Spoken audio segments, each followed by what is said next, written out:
Um,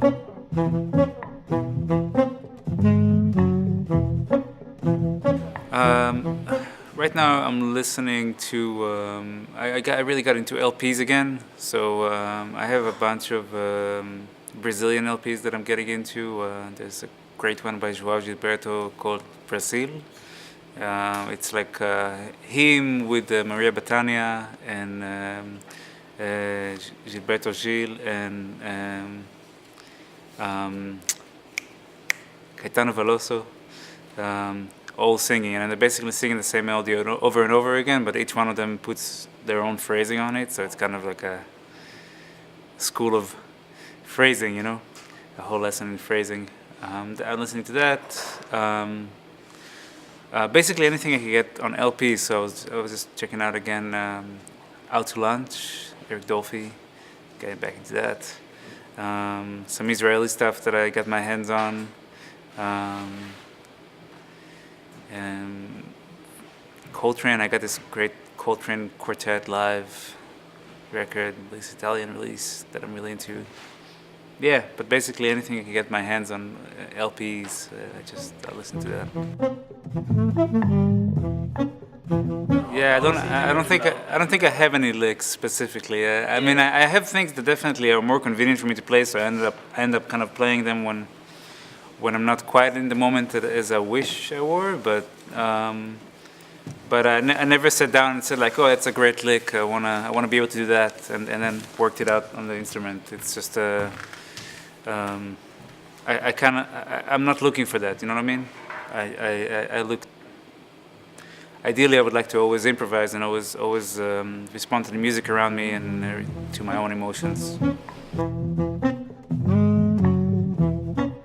Ways that I've worked on playing that way. I think it starts with this mission statement, saying I don't want to play licks. I wanna improvise, and checking out musicians that do the same thing definitely helps a lot. So just learning what people that I admire do when they improvise and how they react to the music around them. But obviously, ear training. Like if you have an idea, you want to be able to play it on the instrument, and ear training is a big part of that. Trying to expand your abilities of the instrument actually really helps too, because sometimes our imagination is limited to what we can do on the instrument.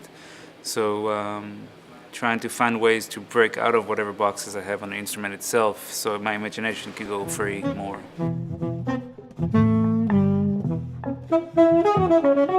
I don't know how to describe it really, but it's definitely not like play C. You play the note D or C or F. You know what I mean? Like it's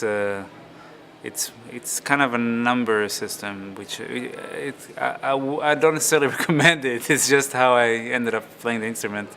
I guess it has to do with like how I first learned to play any music on guitar, which was, my teacher would just draw like a tablature of the scale, and he would tell me this 1, 2, 3, 4. You know what I mean? So I kind of think about everything in intervals and numbers. But again, I don't necessarily recommend that to anybody. It's it's just how I see it.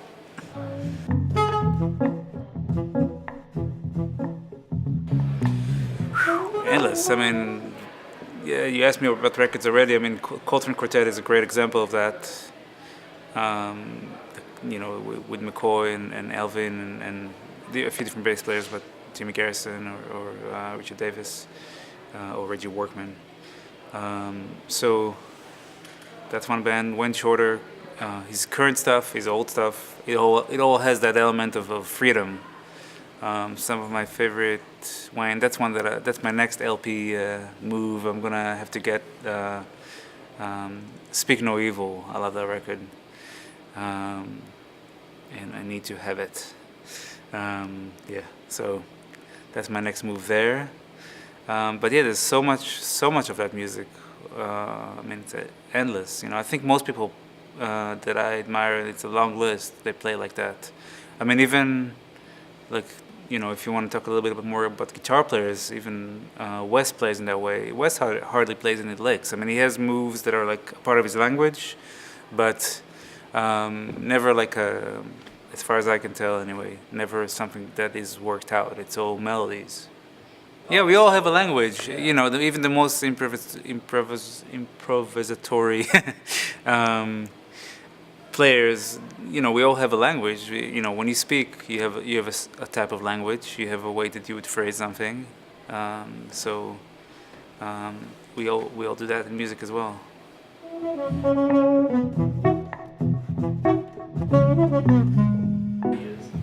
Sure. Yeah. There's a few new things that I'm trying to get into my playing.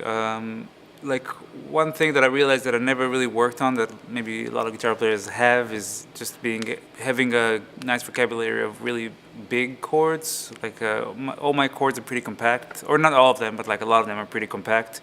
And many times if I ever play a bigger chord, like a wider range chord, it will be a result of voice leading, but. So meaning like I wanted this to go here and I wanted that to go there, and ends up being, spread. So like working on 6-note voicings, I don't have a lot of those that sound really good, and there's some players that I really love that do that. So that's one thing. Generally, I always try. I mean, not always, but in the past 10 years or so, I always try to work on some sort of voice leading. So. Finding ways where harmony tells a story as opposed to being kind of random, which is most of what guitar players tend to do. I think, the way it seems to me anyway. Basically, like this is the chord I know here, so I'll play this here, and then the next chord is this, so I know this option. I'll choose this option, but like thinking about harmony as maybe it's obvious, but as many separate voices as opposed to just a chord. Instead of that, trying to think of like how can this chord go to the next chord in a way that tells a story melodically and therefore joined into harmonically.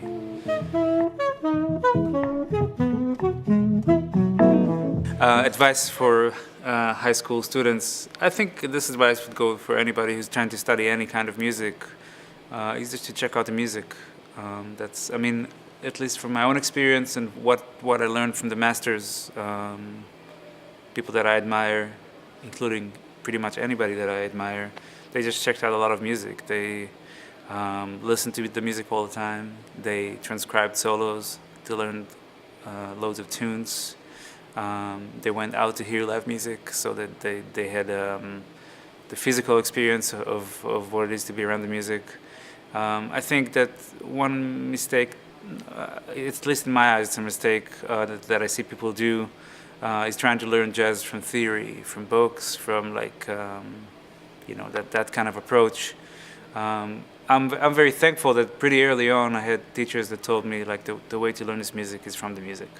So. I still remember one of the first experiences I've had in jazz doing that, because I played rock before and I did transcribe some things there too. But in jazz, I remember like first going to high school and taking theory classes, and they taught me like this, Mixolydian goes for 7 chord, Dorian goes for minor 7 chords, and I try to play and I would hear like all the people like play jazz well, and didn't sound to me like I was doing that. It didn't sound to me like I was playing some kind of something that sounds like that jazz sound, and I really wanted to do that. So then another teacher, my jazz history teacher, told me transcribe a Wes Montgomery solo, and I very specifically remember how like after doing that, I transcribed a solo on a blues, that first blues from Smoking at the Half Note. I think it's called No Blues, and transcribed that solo. And after that, like I got to my ensemble and we played the blues, and all of a sudden I was like, oh yeah, I kind of know what to do now. I had this more of a musical experience of what it means to play these changes. As opposed to like trying to think, oh, now it's a 2 chord, I'm playing this scale, now it's a 5 chord, all of a sudden it was phrases, it was language. So that my recommendation to anybody who's trying to learn any kind of music is to check out the music that they're trying to learn. See who came before you. We're part of a lineage, so we carry the torch, and don't worry so much about losing your own sound, because I think if that sound is strong enough, it will definitely find its way out. So, if Coltrane checked out a bunch of people, and if you read interviews with him, he did, then I'm not so worried. It turned out well for him, and I mean, so many examples of that. If Wes Montgomery did, checked out Charlie Christian, and if Brad Meldau checked, Bud Powell and Wynton Kelly, and many others. So, like, those people have really strong individual sounds. Then they didn't lose their individual sounds. They just went to the source to find their sound. And maybe another point about that is that I think that searching for what to transcribe would, in a curious way, in a way of saying like, oh, that's always really cool. Like, something about it is, I wish I could do that. That curiosity then kind of leads you to your sound, because the reason why something resonates with you stronger than another thing is because it's actually a part of what that sound is, I think.